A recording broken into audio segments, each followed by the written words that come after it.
స్తోత్రాలు చెల్లిస్తున్నాయి. మరొకసారి మీ వాక్యం వైపు మేము చూస్తున్నాం. నన్ను, నా జ్ఞానమును, నా మాటలను మీరు కొట్టివేసి పరసంబంధమైనటువంటి జ్ఞానమును మీరు మాకు బయలుపరచవలసిందిగా, ఈరోజు మీ మాటలు విని మేము తృప్తి పొందేటట్లు మా హృదయాల్ని తెరవవలసిందిగా మీ సన్నిధిలో ప్రార్థిస్తూ ఈ సమయాన్ని మాకు ప్రయోజనకరంగా మార్చవలసిందిగా విజ్ఞప్తి చేస్తూ, త్వరలో రాని యేసు ప్రభువు మిక్కిలి శ్రేష్టమైన నామమున అతి వినయముగా ఈ ప్రార్థన అడిగి వేడుకుంటున్నాను తండ్రి. ఆమెన్. నిర్గమకాండాన్ని మనం గత కొన్ని వారాలుగా చూస్తూ ఉన్నాం. ఇశ్రాయేలీల యొక్క దాస్యం గురించి వివరంగా మొదటి అధ్యాయం అంతా మనం ధ్యానించాం. ఏ ఐగుప్తు రాజుల కాలంలో వారు దాసుల కింద ఉన్నారో, ఏ రకమైనటువంటి దాస్యరికాన్ని చేస్తూ ఉన్నారో, చరిత్ర ప్రకారం ఏ సంవత్సరాలలో వాళ్ళు దాస్యరికం చేస్తూ ఉన్నారో, ఈ పరిస్థితులన్నింటినీ కూడా మనం జ్ఞాపకం చేసుకున్నాం. వారి యొక్క జనాభాని తగ్గించడం కోసమని వారు ఫలిస్తూ ఐగుప్తు అంతా విస్తరిస్తూ తమ జనాభాతోటి ఐగుప్తును నింపేస్తున్నందుకు, ఐగుప్తీయులు కూడా తక్కువైపోయేంత విధంగా వాళ్ళు విస్తరిస్తున్నందుకు ఫరో అతని అనుచరులు భయపడి పెరుగుతున్న ఈ జనాభాని ఏ విధంగా అయినా అరికట్టాలి అన్నటువంటి భయముతో, ఆలోచనతో వారు రకరకాలైనటువంటి ప్రయత్నాలు చేశారు. వెట్టి చాకిరీ చేయించడం మొదలుపెట్టారు. కఠినమైనటువంటి దాస్యరికాన్ని చేయించడం మొదలుపెట్టారు. తద్వారా అలసిపోయినటువంటి శరీరాలు కలిగిన వారే భార్యలకి వేరే కొన్ని వందల కిలోమీటర్ల దూరంలో ఊరులు కడుతూ అలసిపోయినటువంటి వారే పిల్లల్ని కనలేనటువంటి పరిస్థితిలో ఉంటారు వాళ్ళు ఇంకా అని అనుకున్నారు. కానీ అది జరగలేదు. దేవుడు వాళ్ళని ఇంకా ఆశీర్వదిస్తానే వచ్చాడు. కనీసం మంత్రసానులకి ఎవరైతే పురుడు పోస్తున్నారో వారి దగ్గరికి ఫరో భయపెట్టడానికని ప్రయత్నం చేశాడు. వారి దగ్గరికి వెళ్ళి, లేక వారిని తన కోటకి పిలిపించుకొని వాళ్ళ ద్వారా పుట్టబోయేటువంటి బిడ్డలను మగవాళ్ళైతే వాళ్ళని చంపేయమని ఆజ్ఞాపించినా సరే వారు ఆ కార్యాన్ని చేయలేదు. కాబట్టి అది విఫలమైంది. కాబట్టి ఇప్పుడు ఫరో ఏం చెప్తున్నాడంటే తన యొక్క అనుచరులకు, ఐగుప్తీయులకు చెప్తున్నాడు అనమాట. బహిర్గతం అయిపోయింది, బయటకు వచ్చేసింది ఫరో యొక్క పన్నాగము. కాబట్టి ఇప్పుడు ఐగుప్తీయులందరినీ కూడా చేర తీసుకుంటున్నాడు ఆ యొక్క ప్లాట్లో. ఐగుప్తీయులందరికీ చెప్తున్నాడు, తన అనుచరులందరికీ చెప్తున్నాడు, మనమందరం కలిసి ఇశ్రాయేలీల్ని ఈ రకంగా చేద్దాం. ఎవరైనా మగాడు పుడితే వాడిని చంపేద్దాం, నైలు నదిలో ముంచి చంపేద్దాం అన్నటువంటి పన్నాగాన్ని వాళ్ళు పనినట్లు మనం చూస్తున్నాం. కరెక్ట్గా ఈ సన్నివేశంలో, ఈ పరిస్థితులు జరుగుతూ ఉన్న టైంలో 2వ అధ్యాయం మనం చూస్తూ ఉంటే మోషే యొక్క జననం అవుతుంది. ఈ సందర్భంలో అని ఎందుకు మనం చెప్పగలుగుతున్నామంటే, అహరోను వాక్యం ప్రకారం మోషే కన్నా 3 సంవత్సరాలు పెద్దోడు. అహరోను 3 సంవత్సరాలు పెద్దోడు కాబట్టి అహరోను సమయంలో ఈ కట్టడ గనక ఉండుంటే, ఈ ఆజ్ఞ గనక ఉండుంటే, అంటే పుట్టినటువంటి ప్రతి మగబిడ్డని కూడా మీరు నైలు నదిలో వేసి చంపేయాలి అన్నటువంటి ఆజ్ఞ ఉండుంటే అహరోను బ్రతకడం కూడా కష్టమై ఉండేది. కాబట్టి అహరోను పుట్టే సమయానికి 3 ఏళ్లే పెద్దోడు. కాబట్టి అహరోను పుట్టే సమయానికి ఈ ఆజ్ఞ లేదు. మోషే పుట్టే సమయానికి ఈ ఆజ్ఞ వచ్చిందనమాట. కాబట్టి వెరీ రీసెంట్గా వచ్చినటువంటి ఆజ్ఞ ఇది. ఈ మోషే యొక్క ప్రస్తావన మనకి 2వ అధ్యాయం నుంచి ప్రారంభమవుతుంది. ఈ 2వ అధ్యాయాన్ని మనం ధ్యానిస్తూ ఉన్నప్పుడు అనేక విషయాలు ఉన్నాయి. అసలు నిర్గమకాండంలోనే మనకి చరిత్రను తవ్వుతూ ఉన్నప్పుడు, దానిని వాక్యంతో సరితూగుతా చూస్తూ ఉన్నప్పుడు మనకి ఎన్నో క్రొత్త విషయాలు మనకి కనిపిస్తూ ఉంటాయి. మచ్చుకి కొన్ని చూద్దాం ఈరోజు. 2వ అధ్యాయం 1వ వచనం కనుక మనం చదువుతుంటే, లేవి వంశస్థుడు ఒకడు వెళ్ళి లేవి కుమార్తెను వివాహము చేసుకొనెను. మోషే రాస్తున్నటువంటి గ్రంథము అని మనం అందరం నమ్ముతాం నిర్గమకాండాన్ని. కానీ తన తల్లిదండ్రుల యొక్క పేర్లు ఇక్కడ ఖచ్చితంగా లిఖించలేదు. తన యొక్క జన్మ ఆ క్రియని చెప్తా ఉన్నప్పుడు, లేకపోతే ఆ జన్మ క్రమాన్ని మాట్లాడుతూ ఉన్నప్పుడు, ఆ క్రమంలో ఈ పుట్టుక కథలో మోషే తన స్వంత తల్లిదండ్రుల యొక్క పేర్లు రాయట్లేదు. దానికి కారణం కూడా ఉంది.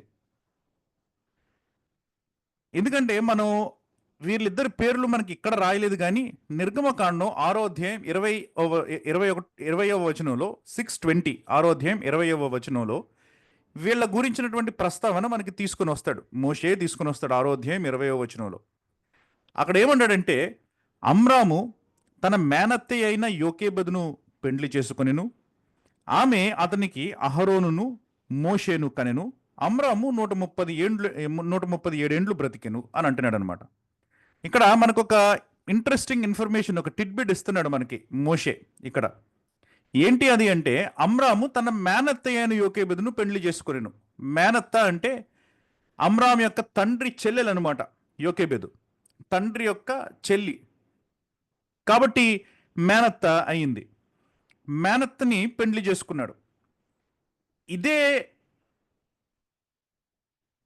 పంచకాండాలలో 6వ అధ్యాయం 20వ వచనంలో ఎలా రాశాడా, లేవి కాండంలో గనక మనం వెళ్ళామంటే, లేవి కాండంలో 18వ అధ్యాయంలో గనక మీరు వెళ్ళారంటే, 18వ అధ్యాయం 12వ వచనాన్ని మీరు చూస్తే అక్కడ అంటాడనమాట, మోషే రాసినటువంటి ధర్మశాస్త్రంలో ఇచ్చినటువంటి ఒక ఆజ్ఞ ఏంటంటే, నీ తండ్రి సహోదరి మానచ్ఛాదనమును తీయకూడదు, ఆమె నీ తండ్రి రక్త సంబంధి అన్నటువంటి ఆజ్ఞ ఒకటి ఇచ్చాడనమాట ఇక్కడ.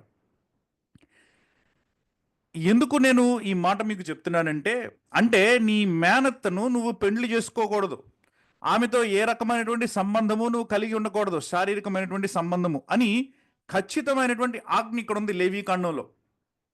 లేవీకాండం ప్రకారం దేవుని యొక్క ఇష్ట ప్రకారము దేవుని యొక్క చిత్తం ఇక్కడ మనకి బయలుపడతా ఉంది. కాబట్టి ధర్మశాస్త్రంలో నుంచి, ధర్మశాస్త్రంలో దేవుడు పెట్టిన కట్టడి ఏంటంటే, నీ తండ్రి యొక్క సహోదరిని మేనత్తని నువ్వు పెళ్లి చేసుకోవడానికి వీలు లేదు, ఆమెతో సంబంధాలు కలిగి ఉండడానికి వీలు లేదు అని దేవుడు ఇక్కడ ఆజ్ఞ పెట్టాడు.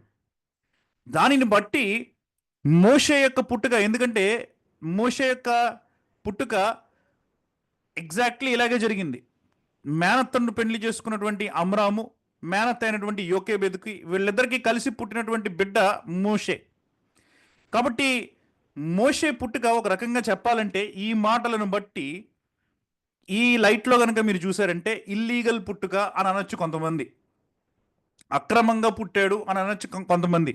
నిజానికి అహరోనుని అలాగే ఛాలెంజ్ చేయొచ్చు, మిరియాముని అలాగే ఛాలెంజ్ చేయొచ్చు, మోషేని కూడా అలాగే ఛాలెంజ్ చేయొచ్చు. ఎందుకంటే వీరు ముగ్గురు కూడా అమ్రాముకి యోకేబెదుకి పుట్టినటువంటి వ్యక్తులు కాబట్టి, ఒకనికి అతని మేనత్తకి, ఒకనికి అతని తండ్రి చెల్లెలకి పుట్టినటువంటి బిడ్డలు. కాబట్టి ఇది ఈ వాక్యం ప్రకారం లేవీకాండం 18:12 ప్రకారం ఇది నిరాకరింపబడినటువంటి, నిషేధించబడినటువంటి ఒక కార్యం.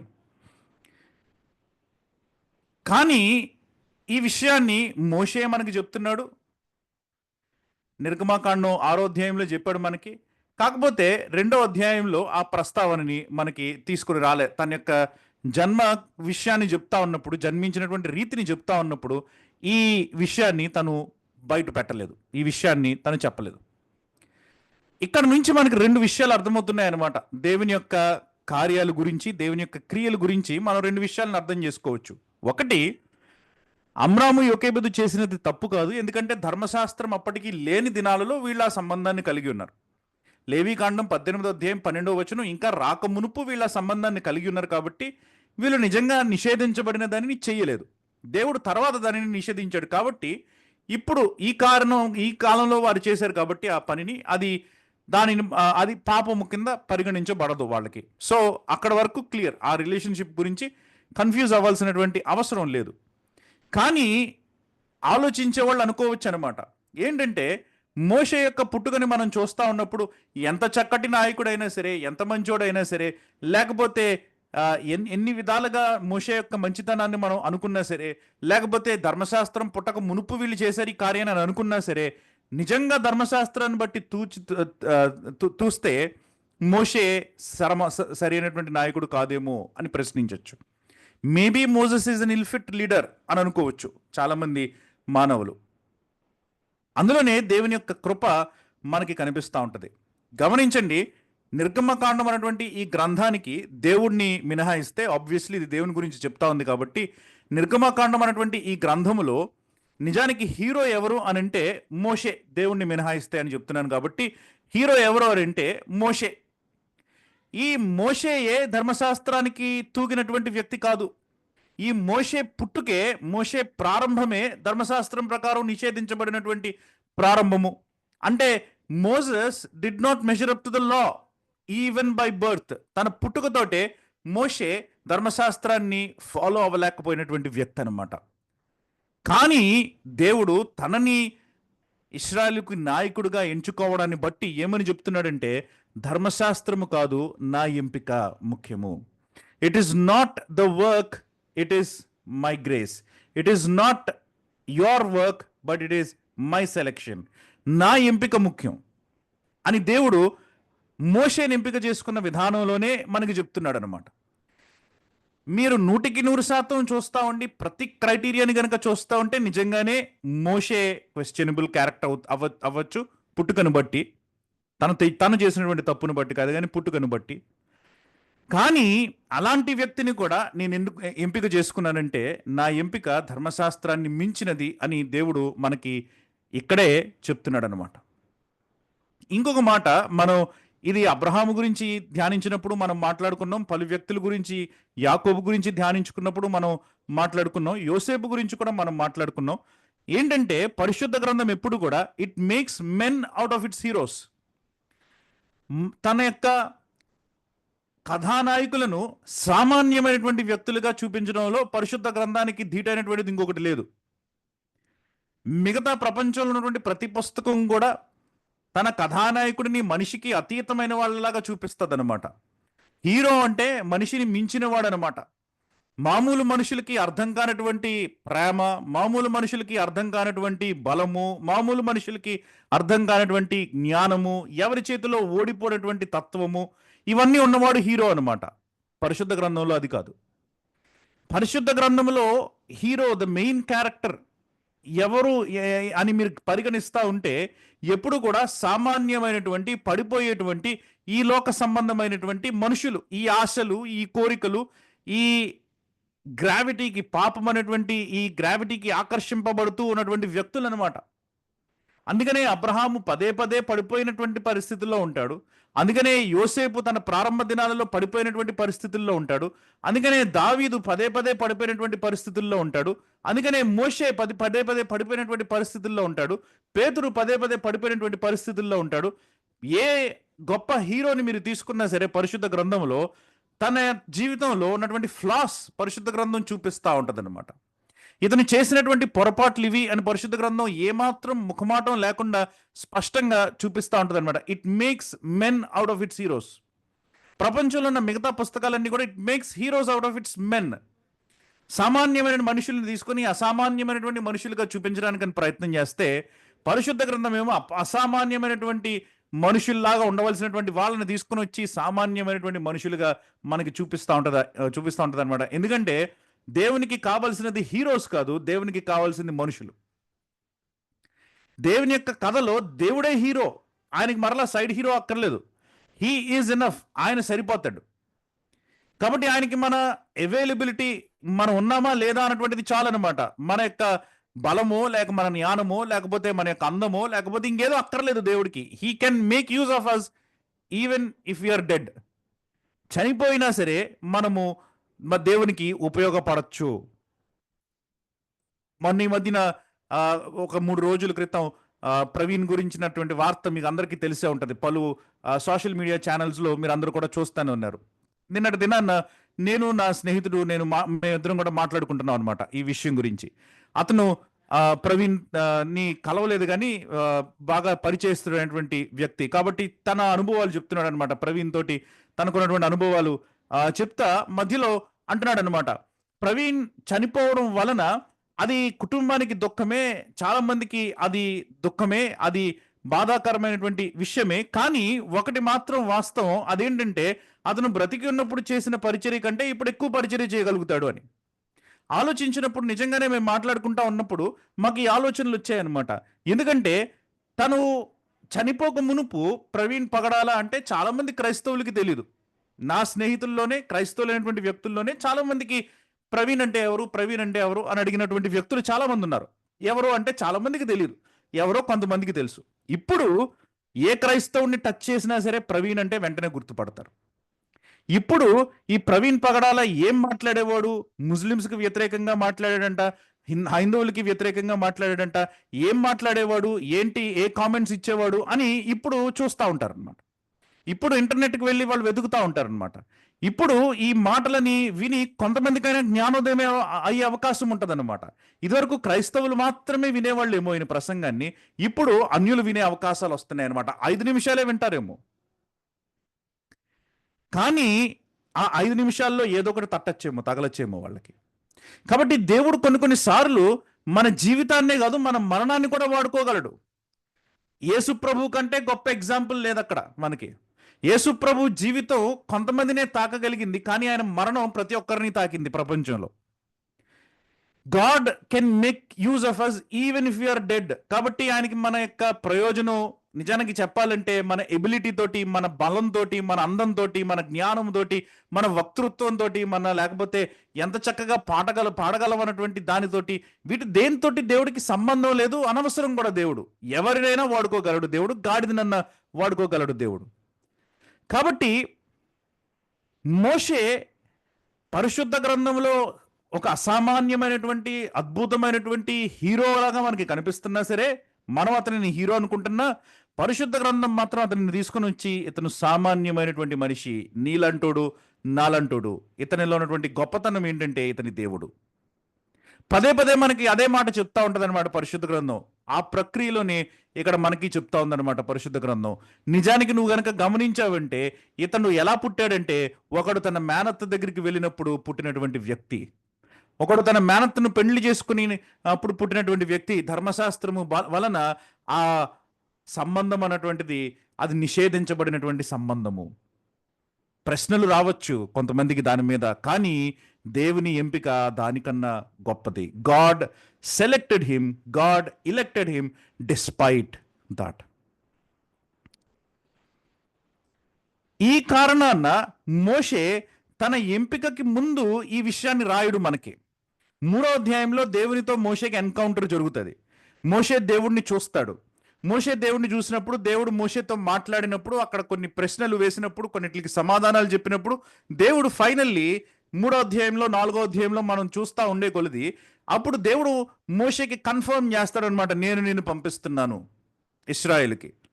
ఇశ్రాయేలీల్ని బయటికి విడిపించడానికి నేను ఐగుప్తుకు పంపిస్తున్నాను. దేవుని యొక్క ఎంపిక ఖరారయ్యేంత వరకు మోషే ఈ అమ్రాముకి యోకేబెద్కి అంటే ఒకడికి అతని మేనత్కి పుట్టినటువంటి కుమారుడిని నేను అన్నటువంటి విషయం ప్రస్తావించలేదన్నమాట. ఎందుకంటే మనుషులు ఆలోచన అలాంటిదన్నమాట. మొట్టమొదటిసారి ఒక 100 సంవత్సరాల తర్వాత ధర్మశాస్త్రం రాసేసిన ఒక 100 సంవత్సరాల తర్వాత చదువుతా ఉన్నప్పుడు వాళ్ళు ఆలోచించరు. ఒక 1000 సంవత్సరాల తర్వాత చదువుతున్నటువంటి వ్యక్తులు వాళ్ళు ఆలోచించారనమాట. మోషే ధర్మశాస్త్రం కన్నా ముందు పుట్టాడు కాబట్టి అన్నటువంటి ఆలోచన వాళ్ళకి రాదు. వాళ్ళకి ఆలోచన మొట్టమొదటిది ఏమొస్తుందంటే, ధర్మశాస్త్రంలో నిషేధించబడింది కదా ఈ రిలేషన్షిప్ అని వస్తుంది అనమాట. అందుకనే మోషే ముందు అతని ఎంపికని రాస్తున్నాడు అనమాట. My election is before my birth అని అంటున్నాడు అనమాట. ఇక్కడ నేను ఎవరికి పుట్టాను, నా శారీరకమైనటువంటి ఈ గోత్రాన్ని, నా ఈ వంశావళిని, ఈ జనాంకాన్ని, ఇదంతటిని నేను చెప్పే ముందు, ఈ శారీరకమైనటువంటి నా తల్లిదండ్రులకి నేను చెప్పే ముందు, let me first introduce you to who elected me, ఎవరు నన్ను ఎంపిక చేసుకున్నారో నేను ముందు అది పరిచయం చేస్తాను. తర్వాత మీరేమనుకుంటారో మీ ఇష్టం. అందుకనే ఈ మొదటి అధ్యాయం మొదటి వచనంలో ఇక్కడ మనకి పేర్లు రాయట్లే. లేవి వంశస్థుడు ఒకడు వెళ్ళి లేవి కుమార్తెను వివాహం చేసుకునేను, చాలా సింపుల్గా రాశాడనమాట. అమ్రాము యోకేబోదు అన్నటువంటి ఆ మాట ప్రస్తావన తీసుకురాకుండా చాలా స్పష్టంగా ఇక్కడ వాళ్ళ పేర్లు రాయకుండా రాసేసాడనమాట. తర్వాత 2వ వచనం కనుక మీరు చూస్తుంటే, ఈ క్యారెక్టర్లోనికి మనం ఇంకా డీప్గా వెళ్ళి ఆలోచిస్తుంటే, ఆ స్త్రీ గర్భవతి అయి కుమారుని కని వాడు సుందరుడై ఉండుట చూచి 3 నెలలు వానిని దాచెను. ఇక్కడ వెంటనే చదువుతా ఉన్నప్పుడు ఇక్కడ ఒక ప్రశ్న వస్తుంది అనమాట. ఏమిటి ఇలా రాశాడు ఇక్కడ అనేసి. అంటే ఏంటి, వాడు సుందరుడై ఉండకపోతే దాచుండేది కాదా అన్న ఆలోచన వస్తుందన్నమాట. ఆ స్త్రీ గర్భవతి అయి కుమారుని కని వాడు సుందరుడై ఉండుట చూచి 3 నెలలు వాడిని దాచను అంటే ఏంటి?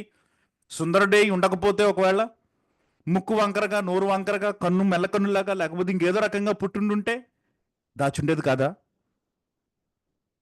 అక్కడ అది కాదనమాట చెప్పడానికని ప్రయత్నం చేస్తున్నది మనకి.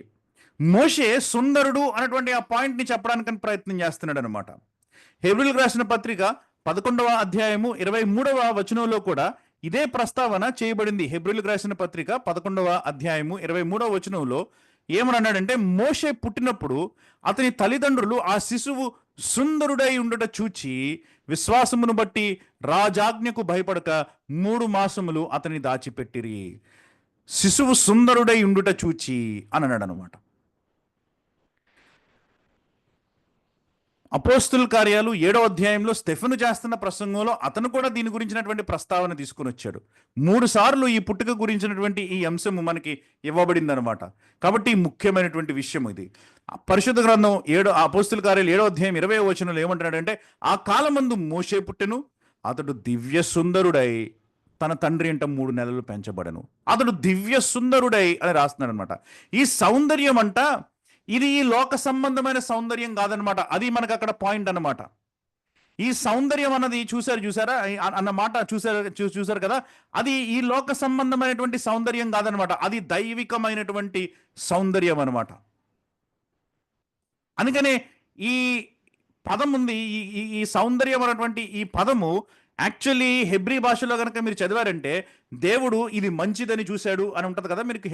మనకి ఆదికాండం 1వ అధ్యాయం 1వ వచనంలో ఆ మంచిది అన్నటువంటి పదానికి ఏ పదం అయితే వాడారో ఇక్కడ సుందరుడు అనడానికి హెబ్రీ భాషలో అదే పదాన్ని వాడారనమాట.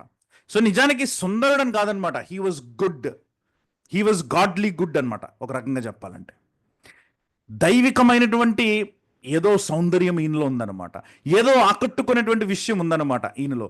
ఈయనకి వ్యతిరేకంగా ఏది చేయడానికి చెయ్యి రావట్లేదన్నమాట ఎవరికి కూడా.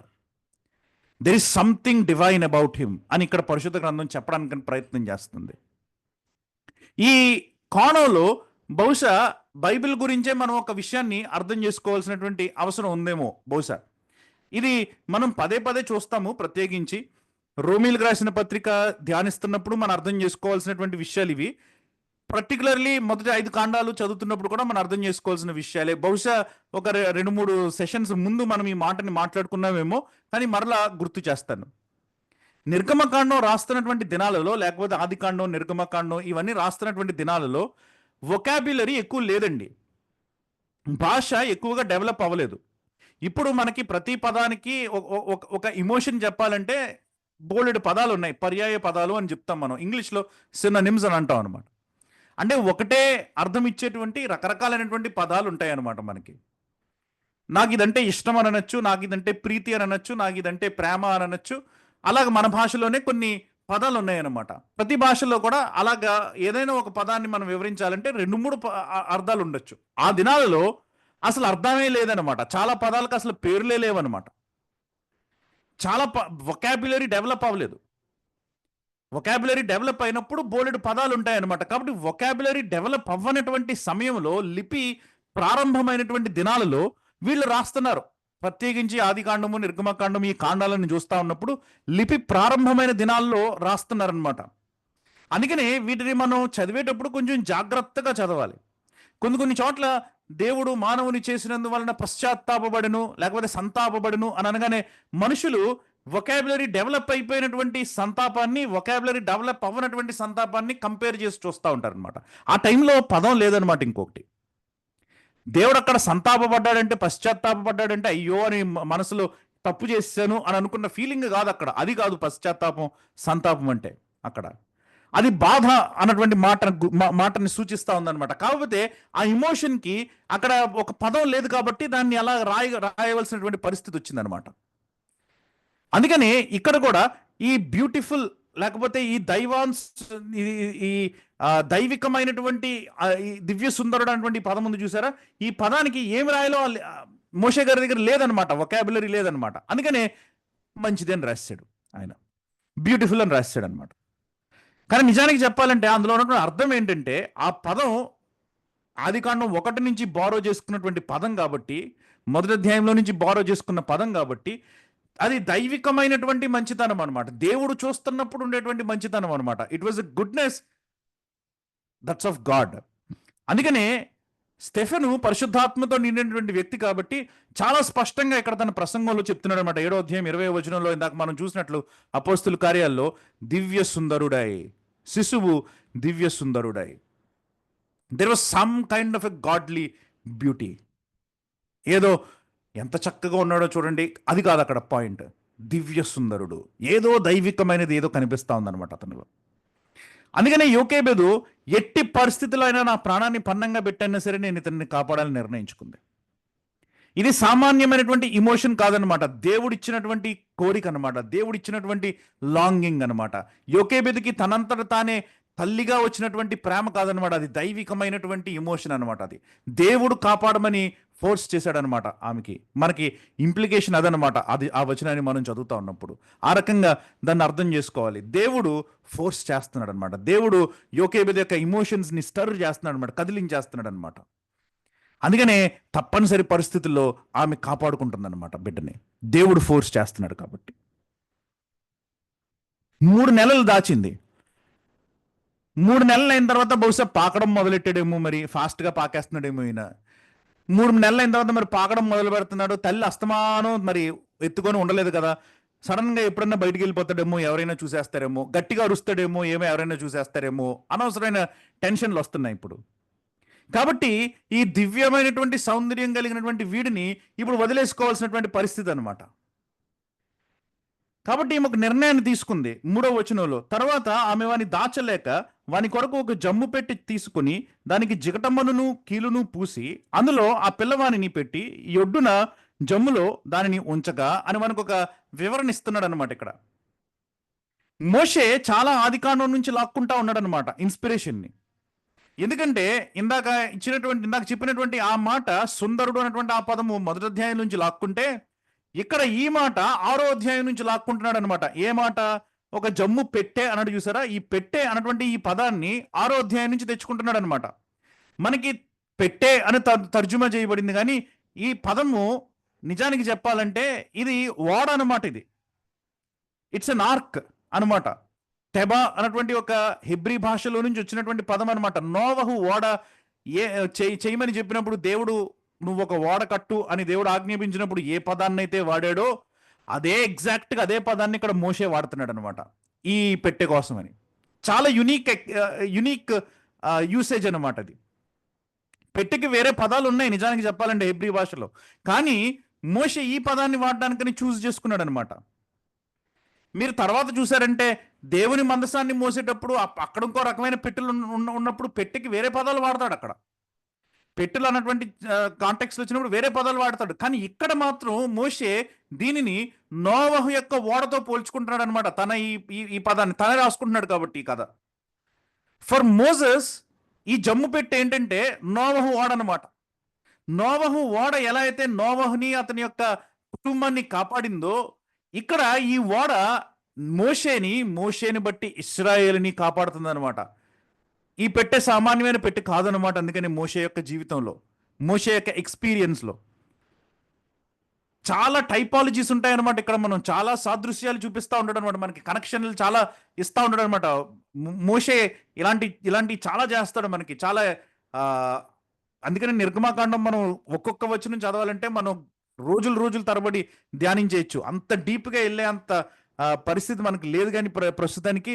కానీ ఎక్సలెంట్గా రాస్తాడనమాట మోషే. తను ఈ గ్రంథాలని రాస్తా ఉన్నప్పుడు ఎంత ఆదికాండం నుంచి బారో చేసుకుంటూ వస్తాడో చాలా విషయాలు.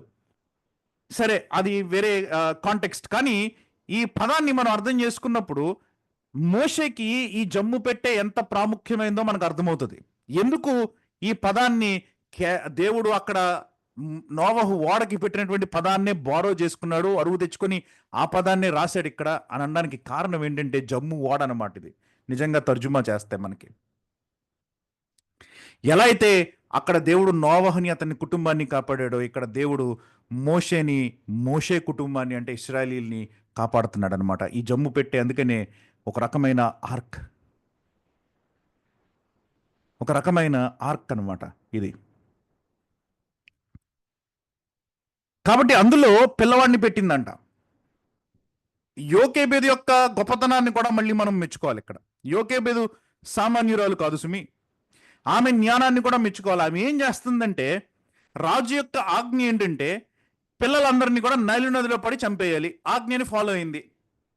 ఎందుకంటే జమ్ము పెట్టెలో పెట్టి పిల్లవాడిని నైలు నదిలో పడేసింది. ఫాలో అయింది ఆజ్ఞని. టెక్నికల్లీ ఆమె ఫాలో అయిపోయింది అనమాట, నైలు నదిలోనే పడేసింది. కానీ రాజాజ్ఞని ఫాలో అవ్వడం కాదు, రారాజు యొక్క చిత్తానికి వదిలేసింది అనమాట. ఆమె ముంచేసి ఉండుంటే, మోషేని అలాగ తీసుకుని ఉన్న పొలాన్ని తీసుకుని నైలు నదిలో పడేసి ఉండుంటే ఆమె తన చిత్తాన్ని నెరవేర్చుకుంటుంది అక్కడ. కానీ ఆమె ఏం చేస్తుందంటే దేవునికి వదిలేసింది అనమాట. ఈ పరిస్థితి ఏంటో దేవుడే చూసుకుంటాడు. సాధ్యమైనంత వరకు ఆమె అతన్ని కాపాడడం కోసమని, అతనికి మంచి చేయడం కోసమని ప్రయత్నం చేసింది. కానీ ఆ తర్వాత దేవుడికి వదిలేసింది అనమాట. Let me leave it up to God అని వదిలేసింది అనమాట. విశేషం ఏంటంటే, ఈ నైలు నది అన్నది ఉంది చూసారా, ఈ నైలు నది అన్నదాన్ని ఐగుప్తీయులు జీవముని ఇచ్చేటువంటి నదిగా భావిస్తూ ఉంటారు అనమాట. ఫర్టిలిటీకి దీనిని పూజిస్తూ ఉంటారు కూడా. నైలు నదిని పూజించడం ఏంటి అనేసి విడ్డూరంగా చూసుకోక్కర్లేదు. మనోళ్లే చాలా మంది నదుల్ని పూజిస్తున్నారు. కాబట్టి నైలు నదిని పూజించడం అన్నటువంటిది విచిత్రమైనటువంటి విషయం కాదు. ఆ దినాల్లో ఐగుప్తీయులు చేసేవాళ్ళు, నైలు నదిని పూజించేవాళ్ళు. ఫర్టిలిటీకి దానిని ఒక దేవత కింద వాళ్ళు భావించేవాళ్ళు అనమాట. పిల్లలు పుట్టలేదు అని అంటే నైలు నదిలో ములిగి రావచ్చు అనమాట. నైలు నది జీవాన్ని ఇస్తుంది అన్నట్టు అనుకునేవాళ్ళు. ఎందుకంటే ఒక రకంగా వాస్తవంగా సాదృశ్యంగా చూస్తా ఉంటే ఐగుప్తుని అంతటినీ పోషిస్తుంది నైలు నది. తన యొక్క నీటిని బట్టి ఐగుప్తులో ఎన్నో కొన్ని హెక్టేర్ల యొక్క పొలం పండడం కోసమని నైలు నదిని వాడుకుంటున్నారు. కాబట్టి ఆ రకంగా యాజ్ ఎ ఫిజికల్ ఎంటిటీ అది నిజంగానే వాళ్ళని పోషిస్తుంది. కానీ అది డివైన్ కాదు, అది దేవుడు కాదు, అది దేవత కూడా కాదు. కాబట్టి నైలు నది ఐగుప్తీయులేమో వాళ్ళు ఏమని అనుకుంటున్నారంటే వాళ్ళ మనసులో ఇది ప్రాణాన్ని ఇచ్చేటువంటి నది అని అనుకుంటున్నారు. కానీ ఫరో యొక్క ఆలోచన ఏంటంటే ఏదైతే మనకి ప్రాణం ఇచ్చేది ఉందో అది వాళ్ళకి మరణాన్ని ఇవ్వాలి. అందుకని నైలు నదిలో ముంచమన్నాడు అనమాట. What gives life to me should be death to you అన్నది ఫరో యొక్క ఆలోచన అనమాట. కాబట్టి నైలు నదిలో ముంచమని అన్నాడు. అందుకనే యోకేబది ఏం చేసిందంటే నైలు నదిలో ముంచినట్టే ముంచింది. కానీ ఆ జమ్ము పెట్టెలో పెట్టడం వలన మోషే యొక్క ప్రాణాన్ని నిజంగా ఫరో చేతిలోనో లేకపోతే ఆమె చేతిలోనో లేకపోతే నైలు నది చేతిలో కూడా పెట్టలేదు, దేవుని చేతిలో పెట్టిందనమాట.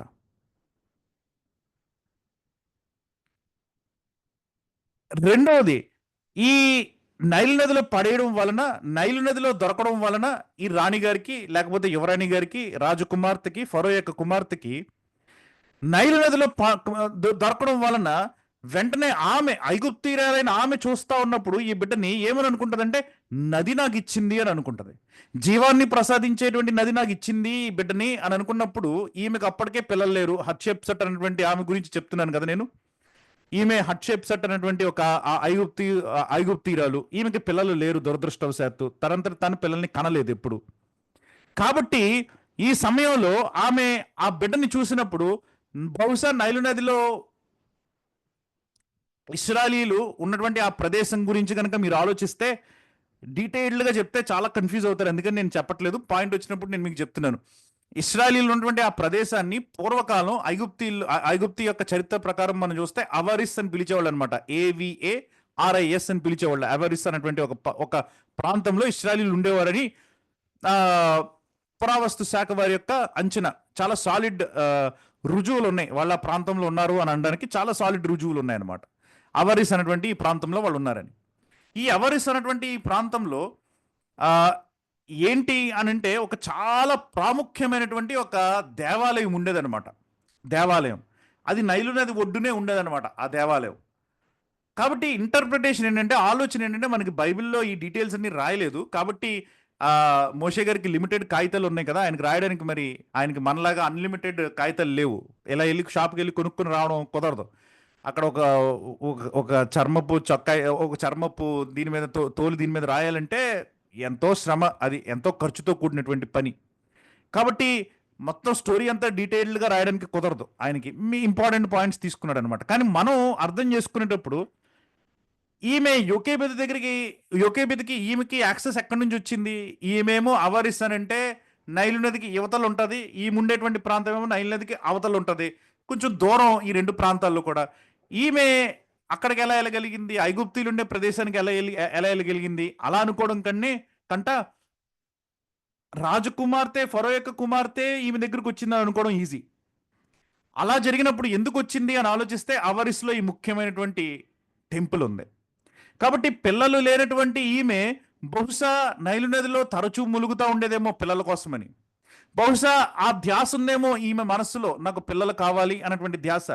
కాబట్టి అకస్మాత్తుగా ఇప్పుడు నైలు నది ఒక బిడ్డని ఇలాగా చూపించినప్పుడు ఆమె దృక్పథంలో, నైలు నది చూపించలేదు కానీ ఆమె అనుకుంటుంది, నైలు నది యొక్క దృక్పథంలో నుంచి లేకపోతే ఈమె యొక్క దృక్పథంలో చూస్తున్నప్పుడు నదిలో నుంచి నాకు ఒక బిడ్డ వచ్చాడు అంటే దాని అర్థం ఏంటి? ఈ నైలు నదే నాకు ప్రసాదిస్తున్నటువంటి బిడ్డేమో, నేను మొక్కుకున్నటువంటి మొక్కుబడులన్నిటికీ కూడా ఇదేనేమో నాకు జవాబు అని ఆమెకు ఒక స్ట్రాంగ్ ఫీలింగ్ వచ్చిందనమాట ఆమెకి. దేవుడు వాళ్ళ యొక్క ఆలోచనలు కూడా మార్చగలడనమాట.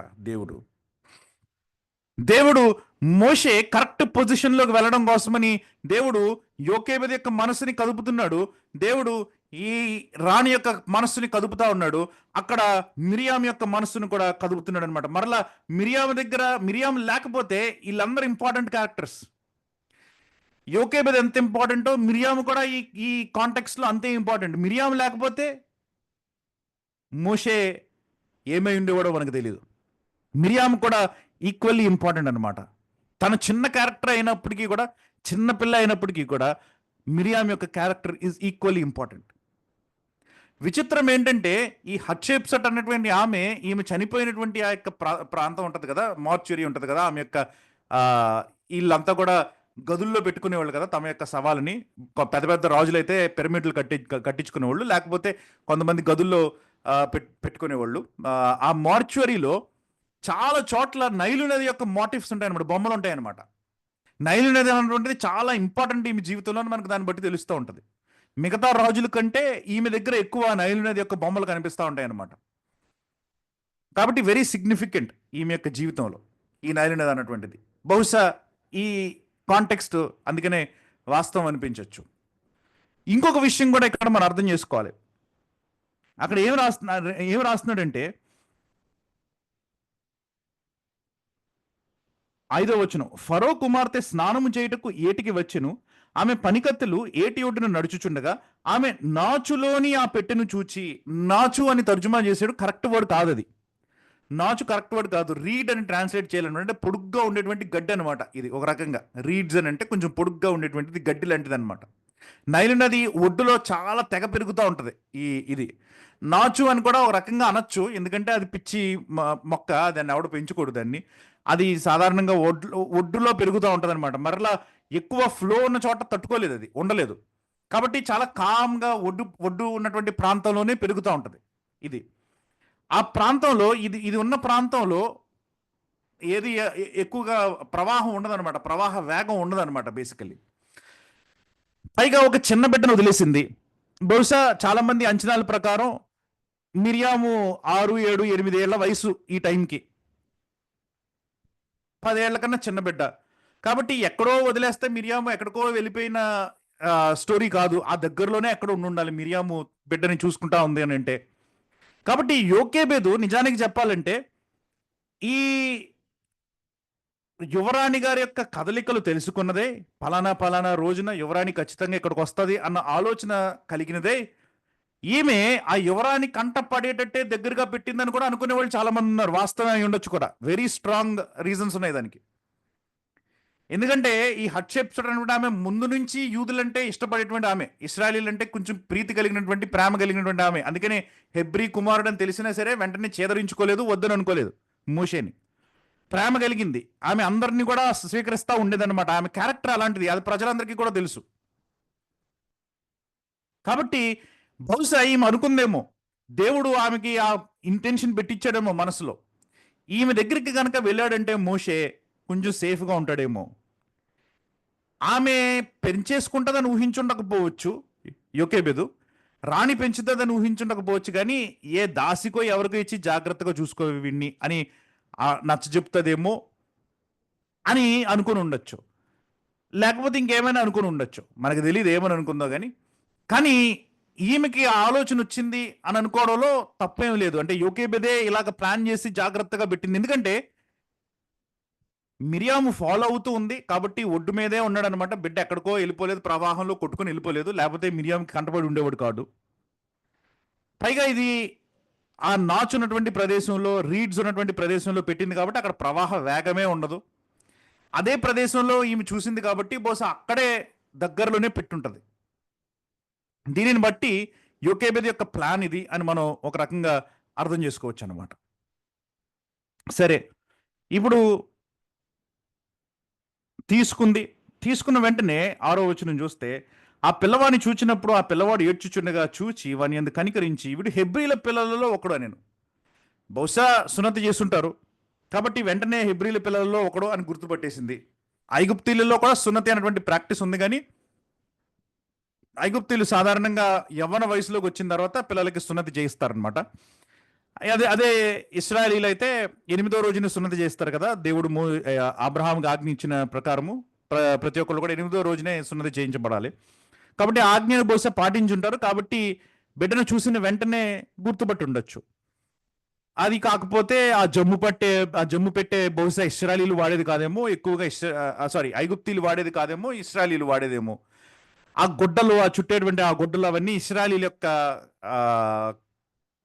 క్వాలిటీలో ఉన్నాయేమో అవన్నీ కూడా. సో ఏదో రకంగా గుర్తుపట్టింది ఈమె హెబ్రీయుడు అనేసి గుర్తుపట్టింది. దేవుడు ఇప్పుడు మిరియాముతో మాట్లాడుతున్నాడు. మిరియాము ద్వారా ఒక కార్యాన్ని చేస్తున్నాడు. 7వ వచనం చూస్తే, వాని అక్క ఫరో కుమార్తెతో, నీ కొరకు ఈ పిల్లవాన్ని పెంచుటకు నేను వెళ్ళి హెబ్రీ స్త్రీలలో ఒక దాదిని పిలుచుకొని వస్తున్నా అనేను. ఈ చిన్నపిల్లకి ఆ ధైర్యాన్ని ఇచ్చాడనమాట దేవుడు. ముందే మాట్లాడుకుని ఉండరు ఖచ్చితంగా. కానీ ఈమెకి జరుగుతున్న ఈ పరిస్థితిని చూస్తూ ఉన్నప్పుడు ఈమెకి మరి ఎలా అనాలనిపించిందో. ఎందుకంటే ఇప్పటికీ మీరు చూసారంటే 6వ వచనంలో, ఏడ్చుచుండగా చూచి వాని ఎందుకు కనికరించి వీడు హెబ్రీల పిల్లల్లో ఒకడు, అంతేగాని దత్తత తీసుకోవాలి, పెంచుకోవాలి అన్న ఉద్దేశం ఈమెకి రాలే ఇంకా. అంటే కనీసం బయటికి వ్యక్తం చేయలే. ఈ మనసులో ఉందేమో బహుశా, బయటికి వ్యక్తం చేయలే. కానీ 7వ వచనంలో ఏముంటుందంటే, మిరియాము ఫరో కుమార్తెతో నీ కొరకు ఈ పిల్లవాని పెంచుటకు అని అంటుంది అనమాట. ఎలా తెలిసింది? ఈమెకి పెంచాలన్న ఆలోచన మనసులో పుడుతుందని ఎలా తెలిసింది? దేవుడు చెప్పాడనమాట. దేవుడు ఇన్స్పైర్ చేస్తున్నాడు అనమాట.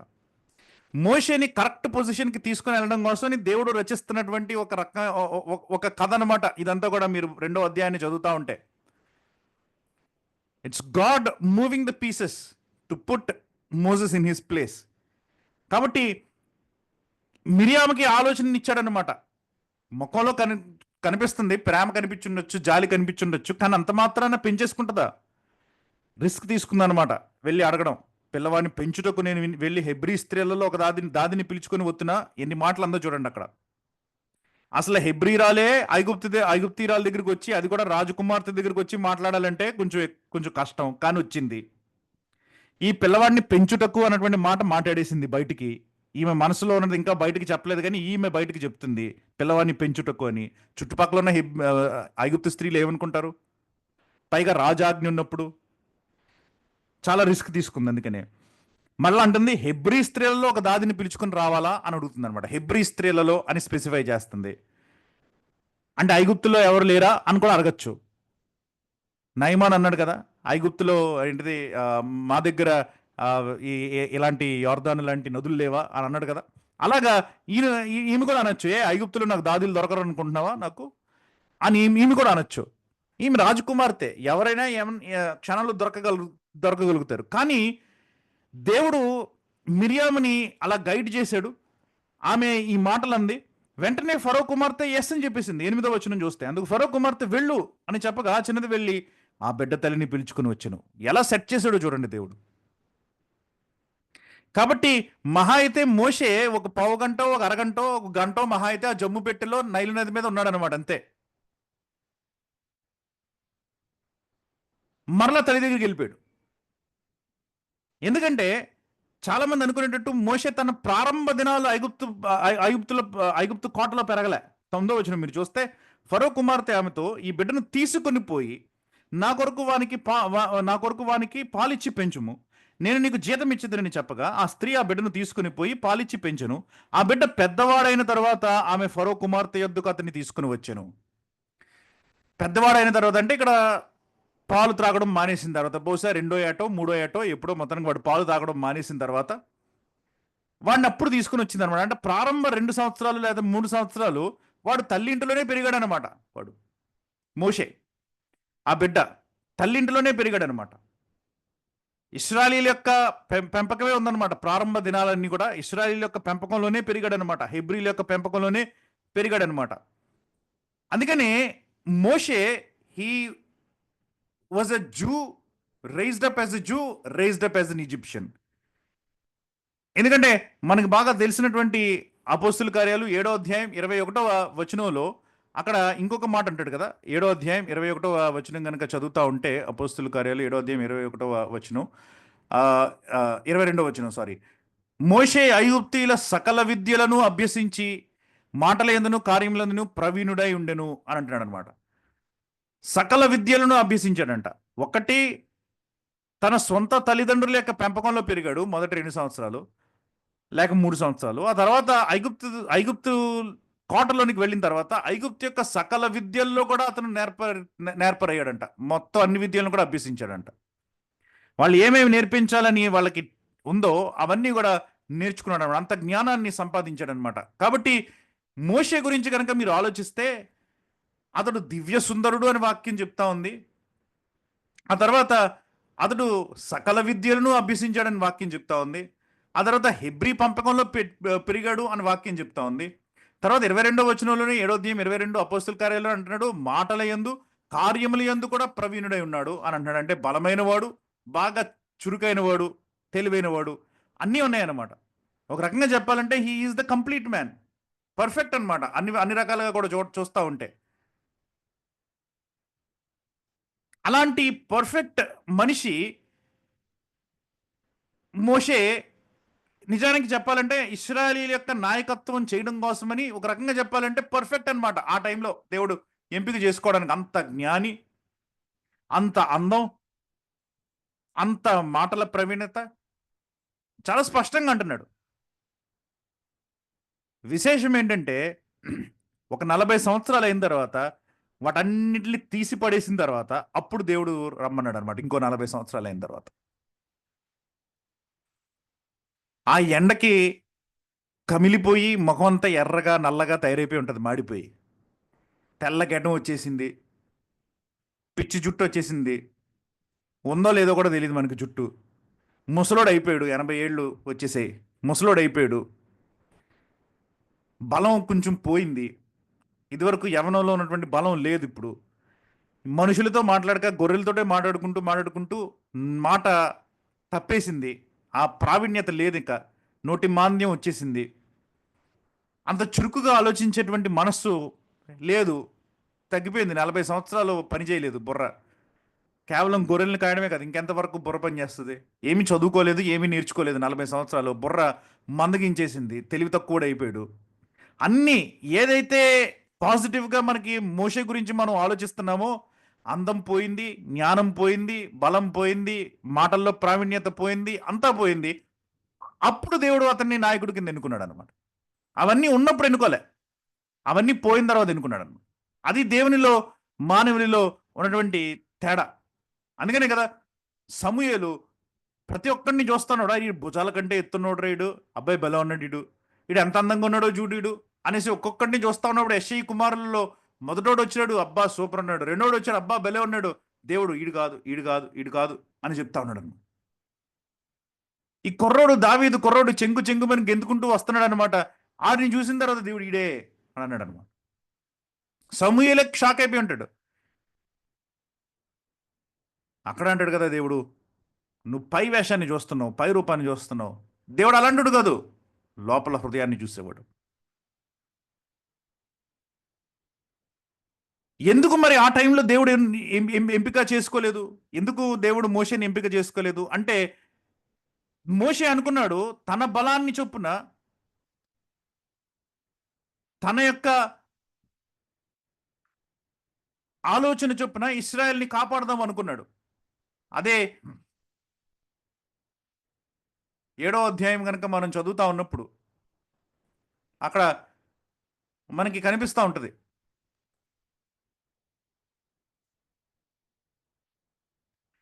24, 25 వచనాలు చదువుతా ఉంటాం.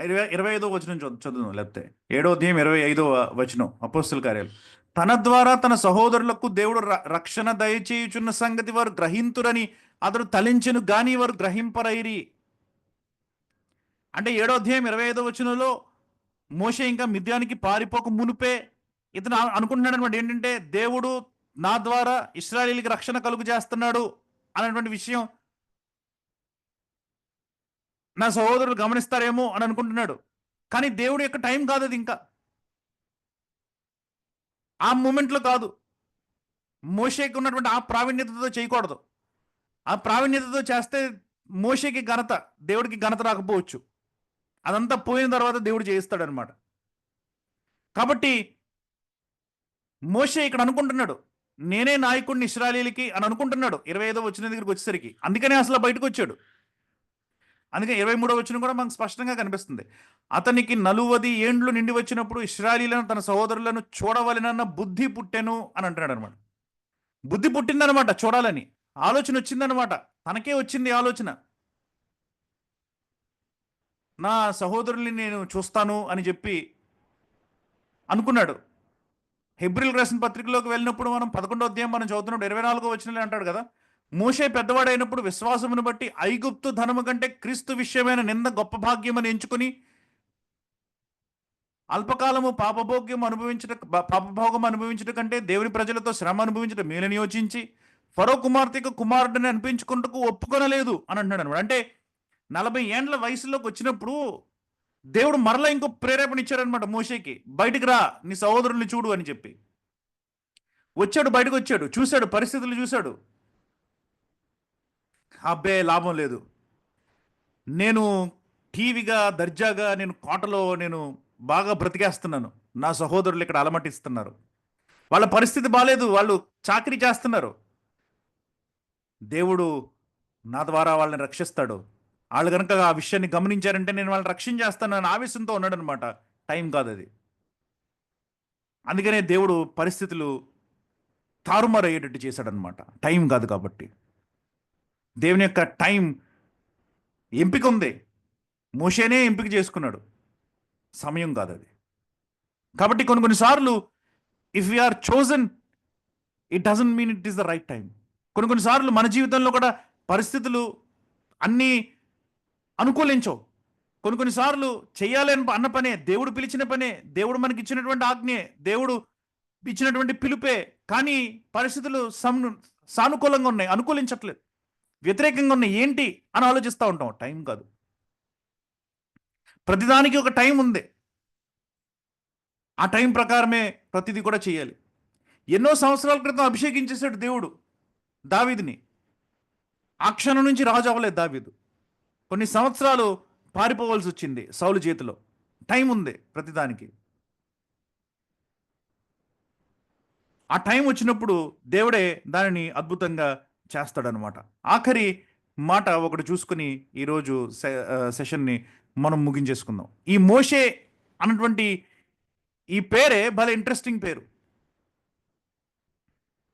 ఎందుకంటే ఈ మోషే అన్నటువంటి ఈ పేరు న్యాయానికి చెప్పాలంటే మనం 2వ అధ్యాయం 10వ వచనం చదువుతుంటే, ఆ బిడ్డ పెద్దవాడైన తర్వాత ఆమె ఫరో కుమార్తె యొద్దకు అతన్ని తీసుకుని వచ్చాను. నిర్గమకాండం చదువుతున్నాను 2వ అధ్యాయం 10. అతడు ఆమెకు కుమారుడాయను, అంటే అతడు ఫరో కుమార్తెకి కుమారుడాయను. ఆమె నీటిలో నుండి ఇతన్ని తీసితినని చెప్పి అతనికి మోషే అను పేరు పెట్టును. ఆమె మోషే అని పేరు పెట్టిందనమాట ఫరో కుమార్తె. మనకి ఏ లాజిక్ ఇస్తున్నాడంటే నీటిలో నుంచి తీసింది కాబట్టి మోషే అని పెడుతున్నాడు అని పేరు పెట్టిందని. హెబ్రీ భాషలో మాషా అన్నటువంటి ఒక పేరు ఉందన్నమాట. మాషా అన్నటువంటి ఒక పదం ఉందన్నమాట. మాషా అన్నటువంటి పదం ఏంటంటే తోడుట, లేకపోతే నీటిలో నుంచి తీయుట అన్నటువంటి ఒక పదం ఉందన్నమాట. కాబట్టి ఆ మాషా అన్న పదాన్ని పెట్టి మోషే అన్న పేరు వచ్చింది ఇక్కడ అని చెప్తున్నాడు. కానీ ఇంకొక విషయం కూడా ఉంది. ఇప్పుడు మనం ఈ దినాలలో, మోషే యొక్క దినాలలో మీకు చరిత్ర గురించినటువంటి ఆ సెషన్ గుర్తుండుంటే, రాజుల పేర్లే అలాంటి పేర్లు అనమాట. అహమోషే, తట్మోషే అన్నటువంటి పేర్లు అనమాట. సో ఇలాంటి పేర్లు పెట్టారు కాబట్టి మోషే అన్నటువంటి ఈ పేరు మోస్, కాకపోతే ఇంగ్లీష్లో మోస్ అని పిలుస్తూ ఉంటారు. తట్మోస్, అహ్మోస్, ఇన్ఫాక్ట్ రామసీస్ అనేటువంటి ఆ పేరుని చూసారు కదా, అది కూడా రామ్ మోస్ అనమాట అది కూడా. కాబట్టి ఈ పేర్లన్నీ కూడా మోషే అన్నటువంటి పేరు నుంచి వచ్చినవే అనమాట యాక్చువల్లీ. కాకపోతే ఐగుప్తు భాషలో మోషే అంటే కుమారుడు అని అర్థం, పుట్టినవాడు, కుమారుడు అని అర్థం అనమాట. అందుకనే తట్మోస్ అని అంటే ఏంటంటే తట్ అనేటువంటి దేవతకి పుట్టినటువంటి కుమారుడు అనమాట. తట్మోస్ అని అంటే తట్ యొక్క కుమారుడు. అహ్మోస్ అంటే ఇయా అనేటువంటి ఒక దేవత ఉందనమాట ఐగుప్తులకి, ఇయా అనేటువంటి దేవతకి పుట్టినటువంటి కుమారుడు అనమాట. అలాగా రామసేస్ అని అంటే దాని అర్థం ఏంటంటే రామ్ మోస్ అని అనమాట, రా అనేటువంటి దేవతకు పుట్టినటువంటి కుమారుడు అని అర్థం అనమాట. మోషేకి వచ్చేసరికి ముందు యెహోవా పేరు లేదు, హెబ్రీల దేవుడైనటువంటి యెహోవా పేరు పెట్టలే. కారణం ఏంటంటే దేవుడి పేరు తెలియదు అప్పటికి వాళ్ళకి. తర్వాత మీకు ఆ నిర్గమాకాండం 3వ అధ్యాయం దగ్గరికి వచ్చేసరికి యెహోవాను నామంతో పరిచయం చేసుకున్నాడు దేవుడు. అప్పుడు చెప్తాడనమాట 3వ అధ్యాయంలో, నేను అబ్రహాముకి కానీ, ఇస్సాకు కానీ, యాకోబుకి కానీ ఈ పేరుతో పరిచయం చేసుకోలేదు, సర్వశక్తి గల దేవుడు అన్నటువంటి పేరుతోటే పరిచయం చేసుకున్నాను, వాళ్ళకి యెహోవా అన్న పేరు తెలియదు అని అంటాడు. కాబట్టి యెహోవా అన్న పేరు తెలియదు కాబట్టి మోషేకి ఏ యహ్మోసనో లేకపోతే ఇంకేదో అలాంటి పేరు రాలేదనమాట. యావే మోసను అలాంటి పేరు ఏదో పెట్టుండొచ్చు, కానీ పెట్టలేదు. కేవలం మోస్ కుమారుడు అని పెట్టి వదిలేసింది అనమాట ఆమె. కాబట్టి ఐగుప్తు భాషలో చూసుకుంటే కేవలం కుమారుడు, హెబ్రీ భాషలో చూసుకుంటే మాషా అంటే తీయబడినవాడు లేకపోతే తోడబడినవాడు అనమాట, నీటిలో నుంచి బయటకు తీయబడినవాడు. రెండు భాషల్లో కూడా చాలా మీనింగ్ఫుల్గా వచ్చేటువంటి ఒక చక్కటి పేరు అనమాట మోషేది. He's a blend.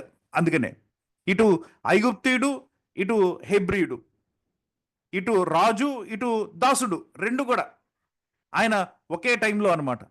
రాజు కుమారుడు, ఇంకో రకంగా దాసుల యొక్క కుమారుడు కూడా, రెండు ఒకే టైంలో. హీజ్ ఎ బ్లెండ్ అనమాట, పర్ఫెక్ట్ బ్లెండ్. కాబట్టి అది మోషే యొక్క ప్రారంభ దినాలని మనం చూసుకుంటూ ఉంటే జరిగేది. వచ్చే సెషన్లో ఆ తర్వాత మిగతా 40 సంవత్సరాలను మనం పరిశీలించడానికని ప్రయత్నం చేద్దాం. దేవుడు ఈ మాటలను దీవించును గాక. చిన్న ప్రార్థన చేసుకుని ముగించేసుకుందాం ఈ నాటి సెషన్ని. పరిశుద్ధుడైన దేవా, మీ ఘనమైన నామమునకు లెక్కలేని వందనాలు, స్తోత్రాలు చెల్లిస్తున్నాను. మాకు ఇచ్చినటువంటి సమయాన్ని బట్టి స్తోత్రాలు. కాలతీతమైంది కానీ ప్రభా నాయన, మరి అనేక విషయాలు మేము నేర్చుకోవడానికి మీరు సహాయం చేశారని నమ్ముతున్నాను. మరి మోషే యొక్క అద్భుతమైనటువంటి జీవితాన్ని, అతని ప్రారంభాన్ని మేము చూస్తున్నప్పుడు మీ అదృశ్యమైన హస్తము ఎలా అతని జీవితంలో కదులుతా వచ్చిందో మరి మేము గమనిస్తున్నాం. మీరు ఆ ఫరో యొక్క కుమార్తె మనస్సును ప్రేరేపించారు, మిరియాము మనస్సును ప్రేరేపించారు ప్రభా నాయన. మరి యోకెబెదు మనస్సుని ప్రేరేపించారు. అంతేకాకుండా మోషే సమయం వచ్చినప్పుడు అతని మనసును ప్రేరేపించారు. ప్రతి ఒక్కళ్ళ మనసులను మీరు ప్రేరేపిస్తున్నారు కాబట్టి నిర్గమకాండం అనేది సాధ్యమైంది. మీ చిత్తం ప్రకారం మానవ జాలిని ప్రభా నాయన మరి మీరు వాడుకుంటున్నారు, మీరు ఉపయోగించుకుంటున్నారు. మీ చిత్తము నాయన మరి నడిపిస్తున్నారు వారి యొక్క జీవితాల్లో. అందుని బట్టి మీకు స్తోత్రాలు. మా జీవితంలో కూడా ఒకవేళ ప్రభా నాయన మరి పరిస్థితులు అనుకూలించినటువంటి పరిస్థితుల్లో ఉంటే ప్రభా నాయన మరి వాటికి ఎలాగా నాయన మరి మేము వాటిని దాటి మీకు చిత్తాన్ని చూడాలో, దాన్ని గ్రహించాలో, మీకోసం ఎదురు చూడాలో, కనిపెట్టాలో మాకు ఆ జ్ఞానాన్ని అనుగ్రహించవలసిందిగా ప్రార్థిస్తున్నాను. పరిశుద్ధమైన దేవ నాయన, ఈ సంఘాన్ని జ్ఞాపకం చేసుకుని దీవించండి. ప్రతి ఒక్క అవసరత మీరు తీర్చండి ప్రభా నాయన. మరి శారీరకంగా ఎవరికి ఏ లోటు లేకుండా సహాయం చేయండి. ఆత్మీయంగా మీలో అందరూ ఎదగడానికి నాయన మరి బలపడడానికి, మీ యొక్క వాక్యంలో నాయన అనేక రకాలైనటువంటి అనుభవాలు కలిగిన వారే ప్రభా విశ్వాసంలో నాటుకొని పడడానికి మీరు సహాయం అనుగ్రహించవలసిందిగా మీ సన్నిధిలో ప్రార్థిస్తున్నాను. పరిశుద్ధమైన దేవ ఆయన, మరి క్రైస్తవ సంఘం కొరకు కూడా ప్రార్థిస్తా ఉన్నాను. గత దినాల్లో జరిగినటువంటి కొన్ని పరిస్థితుల వలన ఆయన సంఘం అంతా కొంచెం అలజడితో నిండి ఉన్నది కాబట్టి ప్రభా మీ చిత్తమైతే మీ శాంతి, మీ సమాధానం అందరి మీద ఏలగలుగునట్లు ప్రభా మీ చిత్తాన్ని నాయన మరి మీరు జరిగించుకుని నాయన మరి దినాల్లో ప్రభా నాయన మరి మీ చిత్తమైతే నాయన ఈ కార్యాల ద్వారా ఒక గొప్ప ఉజ్జీవాన్ని ప్రభా ఈ దేశంలో మీరు, ఈ రాష్ట్రంలో ప్రత్యేకించి మీరు తీసుకుని రావాల్సిందిగా ప్రార్థిస్తున్నాను. వాళ్ళందరినీ మీ హస్తాలకే, మీ చిత్తానికి అప్పచెప్తున్నాను ప్రభా నాయన. మరి ప్రతి అవసరతను మీ హస్తంలోనే నాయన మీరు తీరుస్తారని నమ్ముతూ త్వరలో రాని యేసు ప్రభు మిక్కిలి శ్రేష్టమైన నామమున అతి వినయంగా ఈ ప్రార్థన అడిగి వేడుకుంటున్నాను తండ్రి, ఆమేన్. మన తండ్రి అయిన దేవుని ప్రేమ, కుమారుడైన యేసుక్రీస్తు యొక్క కృప, పరిశుద్ధాత్మిక అన్యోన్య సహవాసము ఇప్పుడు ఎల్లప్పుడూ మనందరికీ తోడై ఉండి మనల్ని సర్వసత్యములకు నడిపించును గాక. Amen. Amen. Praise Lord brother. Praise Lord అండి. Thank you. Praise Lord. Praise Lord. Thank you very much. Thank you okay Thank you, అందరికీ thank you. ప్రైజ్ లార్డ్ అండి ఉంటాను మరి bye bye Given a good thought. Thank you Good thought. Praise God. Thank you praise Lord Praise God. Praise God.